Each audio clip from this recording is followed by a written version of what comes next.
সিরাজগঞ্জের শাহজাদপুরে রবীন্দ্রনাথ ঠাকুরের কাছারি বাড়িতে হামলার ঘটনা ঘটেছে। এই মঙ্গলবার দুপুরে এই ঘটনা ঘটে। জানা যায়, ঈদের পর দিন বিকেলে স্ত্রী ও ভাতিজাকে সঙ্গে নিয়ে রবীন্দ্র কাছারি বাড়িতে ঘুরতে যান প্রবাসী শাহনেওয়াজ। অভিযোগ, তার থেকে টাকা নিলেও মোটর সাইকেল পার্কিংয়ের টোকেন দেয়নি কর্তৃপক্ষ।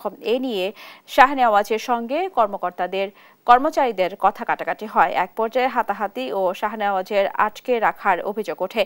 এই ঘটনায় শাহজাদপুর থানায় অভিযোগ করা হয়। তবে পুলিশ ব্যবস্থা না নেয়ায় মঙ্গলবার দুপুরে শাহজাদপুর প্রেস ক্লাবের সামনে মানববন্ধন ও বিক্ষোভ মিছিল হয়। এক পর্যায়ে বিক্ষুব্ধরা কাছারি বাড়িতে গিয়ে অডিটোরিয়ামে হামলা চালায়। পরে পুলিশ গিয়ে পরিস্থিতি নিয়ন্ত্রণে আনে। 2 নং ওয়ার্ডের নিবাসী শাহনেওয়াজ সোহানের উপর নির্মমভাবে অত্যাচার করা হয়েছে।